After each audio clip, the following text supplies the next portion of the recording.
दोस्तों आज इंडिया ए और इंग्लैंड लायंस के बीच second unknown official test match का चौथा दिन खेला गया और आज का दिन काफी रोमांच से भरा देखने को मिला। तो ऐसे में आज हम आपको इस वीडियो में बताएंगे आज के दिन का पूरा रोमांचक हाइलाइट्स। तो ऐसे में आप इस वीडियो को अंत तक जरूर देखिएगा। दोस्तों क्रिकेट का वो रंग, वो जुनून और वो जज्बा एक बार फिर देखने को मिला इंडिया ए और इंग्लैंड लायंस के बीच चल रहे दूसरे अनऑफिशियल टेस्ट के चौथे दिन, जहां रोमांच हर ओवर के साथ बढ़ता गया। मैदान पर जबरदस्त टक्कर देखने को मिली। संघर्ष की वो कहानी लिखी गई जिसने हर क्रिकेट फैन को अपनी सीट से चिपका कर रख दिया।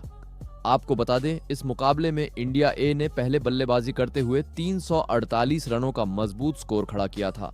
जवाब में इंग्लैंड लायंस ने भी दमदार खेल दिखाया और 327 रन बना डाले, यानी मुकाबला पूरी तरह से कांटे का था। इंडिया ए को सिर्फ 21 रनों की मामूली बढ़त मिली, लेकिन असली खेल तो शुरू हुआ दूसरी इनिंग्स से।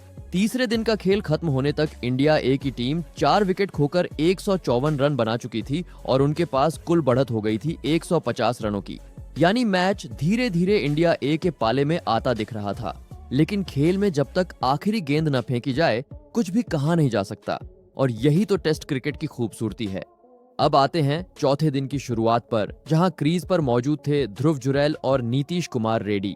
दोनों युवा बल्लेबाजों से उम्मीदें थीं कि वो पारी को मजबूती देंगे और स्कोरबोर्ड को आगे बढ़ाएंगे। लेकिन शुरुआत में दोनों ने काफी सतर्कता से खेला। न रन बन रहे थे, न बाउंड्री निकल रही थी। गेंदबाजों ने पूरी तरह से शिकंजा कसा हुआ था। लेकिन फिर जैसे ही दोनों बल्लेबाजों ने हालात को परखा, उन्होंने धीरे धीरे हाथ खोलना शुरू किया। 2 ओवर के अंदर 3 शानदार बाउंड्री आईं और मैच का माहौल बदल गया। नीतीश और जुरैल के बीच कमाल की ट्यूनिंग नजर आई। रनिंग बिटवीन द विकेट्स हो या स्ट्राइक रोटेशन, सब कुछ परफेक्ट। पारी के 46वें ओवर में आखिरकार वो पल आया जब इंडिया ए का स्कोर 200 रन के पार पहुंच गया और टीम एक मजबूत स्थिति में आ खड़ी हुई। लेकिन क्रिकेट में हर बार सूरज नहीं चमकता, और यहाँ भी कुछ ऐसा ही हुआ। जब लगने लगा था कि जुरैल और नीतीश मिलकर एक बड़ी पार्टनरशिप जमाने वाले हैं, तभी इंग्लैंड लायंस के गेंदबाज एडवर्ड जैक ने इंडिया ए को बड़ा झटका दे दिया।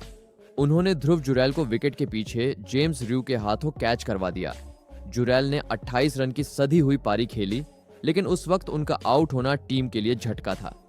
इसके बाद बल्लेबाजी करने आए अनुभवी शार्दुल ठाकुर।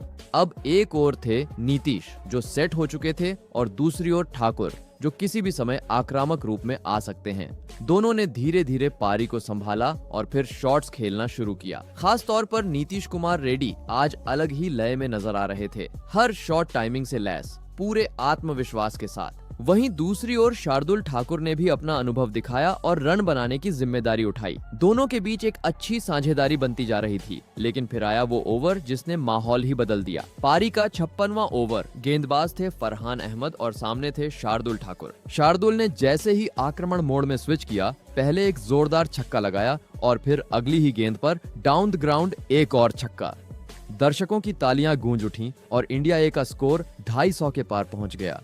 अब टीम पूरी तरह से कमान अपने हाथ में लेती दिख रही थी, लेकिन जैसे ही खुशी की लहर उठी थी, उसी के तुरंत बाद एक और झटका लगा। अगला ही ओवर आया और गेंदबाज थे जॉर्ज हिल। इस बार उन्होंने नीतीश कुमार रेड्डी को बोल्ड कर दिया। एक शानदार पारी का अंत। नीतीश ने 42 रन बनाए, जिसमें 4 चौके और एक छक्का शामिल था।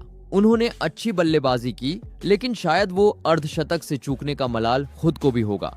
अब बल्लेबाजी करने आए तनुष कोटियन। वहीं दूसरी ओर अब भी शार्दुल मैदान पर डटे हुए थे और धीरे धीरे स्कोर को आगे बढ़ा रहे थे। लेकिन पहला सेशन खत्म होने से पहले जॉर्ज हिल ने एक और बड़ा झटका दिया। उन्होंने शार्दुल ठाकुर को भी क्लीन बोल्ड कर दिया। शार्दुल ने अपनी 34 रनों की पारी में 3 चौके और 2 छक्के लगाए। एक लड़ाकू पारी, लेकिन ज्यादा लंबी नहीं खींच सके। और इसी के साथ पहला सेशन खत्म हुआ और स्कोर था इंडिया ए का 258 रन पर 7 विकेट के नुकसान पर। इस पूरे सेशन की बात करें तो एक तरफ टीम इंडिया ए ने बढ़त को और मजबूत किया, वहीं इंग्लैंड लायंस ने भी समय समय पर विकेट लेकर वापसी की कोशिश की। नीतीश रेड्डी और शार्दुल की साझेदारी ने टीम को ऊंचाई पर पहुंचाया, लेकिन उनके आउट होते ही मुकाबला फिर से संतुलन में आ गया। पहले सेशन के समापन के बाद जैसे ही लंच ब्रेक खत्म हुआ, मैदान पर उतरे 2 युवा बल्लेबाज, तानुष कोटियन और अंशुल कंबोज। मैदान पर माहौल शांत था, लेकिन ड्रेसिंग रूम के अंदर उम्मीदें तेज थीं। इंग्लैंड ए के गेंदबाजों की नजर एक ब्रेक थ्रू पर टिकी थी, वहीं इंडिया ए की निगाहें एक मजबूत लीड पर। सेकंड सेशन की शुरुआत दोनों बल्लेबाजों ने बेहद संयम और समझदारी से की। पिच पर गेंद थोड़ी नीची रह रही थी और इंग्लैंड के गेंदबाज सटीक लाइन लेंथ के साथ हमला कर रहे थे, लेकिन कोटियन और कंबोज ने घबराने की जगह धैर्य से काम लिया। शुरुआती ओवरों में ये दोनों सिर्फ सिंगल और डबल्स पर ध्यान दे रहे थे, स्ट्राइक को रोटेट करते हुए एक दूसरे का आत्मविश्वास बनाए रखा। तानुष कोटियन, जिनके पास घरेलू क्रिकेट का अच्छा अनुभव है, इस सेशन में शुरू से ही लय में नजर आ रहे थे। उनके बैट से गेंद जिस आसानी से निकल रही थी, उससे साफ था कि वो आज कुछ खास करने के मूड में हैं। जैसे जैसे उनका आत्मविश्वास बढ़ता गया, वैसे वैसे उन्होंने आक्रामकता दिखानी शुरू की। उन्होंने कवर ड्राइव, पुल शॉट और स्क्वायर कट जैसे शॉट्स से दर्शकों को रोमांचित कर दिया। दूसरी ओर अंशुल कंबोज, जो कि टीम में एक उभरते हुए ऑलराउंडर के तौर पर देखे जा रहे हैं, उन्होंने तानुष कोटियन का बेहतरीन साथ निभाया। वो एक छोर पर टिके रहे और दूसरी ओर से कोटियन को खुलकर खेलने का मौका दिया।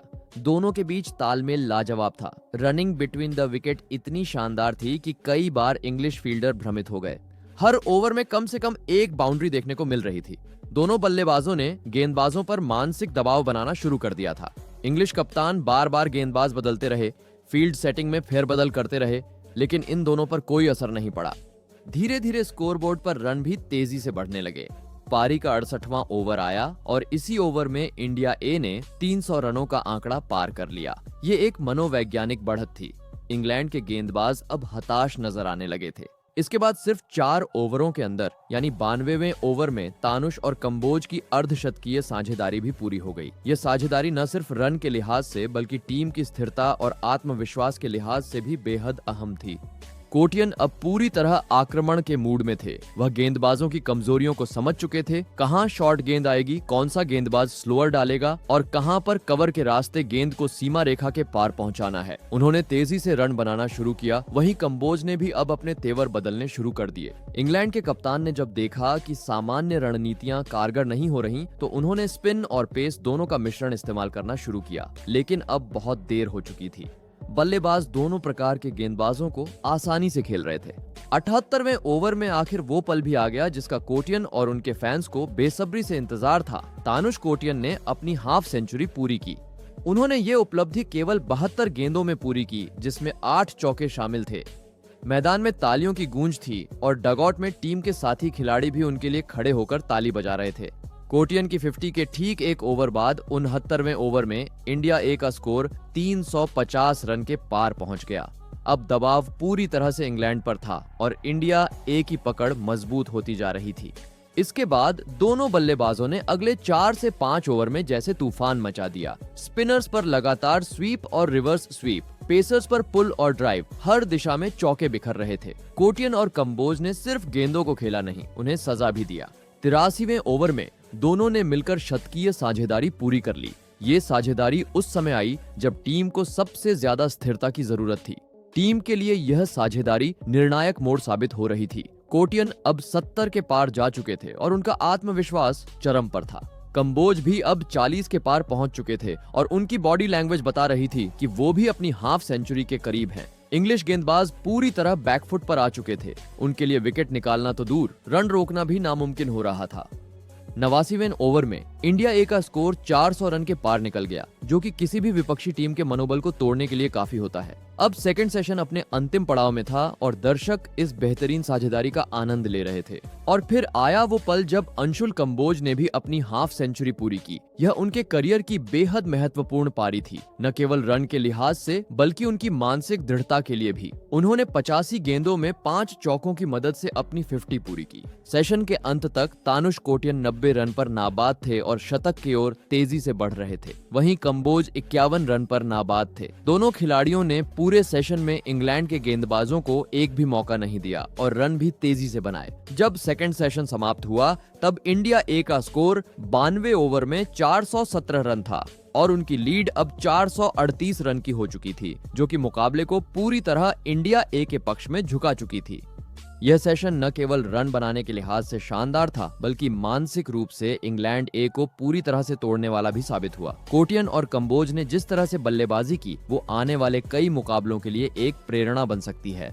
तीसरे सेशन की शुरुआत में जब तानुश कोटियन और अंशुल कंबोज एक बार फिर से बल्लेबाजी करने मैदान पर उतरे, तो दर्शकों की निगाहें इन दोनों पर ही टिकी थीं। पहले 2 सेशनों में इनकी शानदार साझेदारी ने इंडिया ए को जिस मजबूत स्थिति में पहुंचा दिया था, उससे सभी को उम्मीद थी कि अब ये दोनों बल्लेबाज इस पारी को एक नए मुकाम तक ले जाएंगे। मैदान पर सूरज ढलने लगा था, लेकिन कोटियन और कंबोज का बल्ला तेजी से चमक रहा था। दोनों ने पहले ही इंग्लिश गेंदबाजों को थका दिया था और अब अंतिम सेशन में भी उनके तेवर वही पुराने थे। धैर्य के साथ शॉट सिलेक्शन, जबरदस्त रनिंग बिटवीन द विकेट और हर डीली गेंद को सजा देने का इरादा।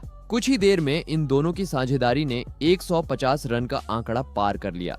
यह साझेदारी सिर्फ आंकड़ों तक सीमित नहीं थी, बल्कि इसने इंग्लैंड की रणनीति, आत्मविश्वास और वापसी की हर संभावना को ध्वस्त कर दिया था। दोनों बल्लेबाजों ने न तो कोई लापरवाही दिखाई, न ही किसी तरह का जोखिम भरा शॉट खेला। हर गेंद पर साफ टाइमिंग, संतुलन और बैट का कंट्रोल दिख रहा था। तानुश कोटियन, जो पहले ही अर्धशतक बना चुके थे, अब शतक की ओर तेजी से बढ़ रहे थे। हर गेंद पर उनका फुटवर्क लाजवाब था और उनका आत्मविश्वास बता रहा था कि वो आज रुकने वाले नहीं हैं। हर गेंद को आंखों से पढ़कर खेलना, समय पर बल्ला नीचे लाना और खाली जगहों में रन बटोरना कोटियन की क्लासिकल बल्लेबाजी का यह बेहतरीन नमूना था।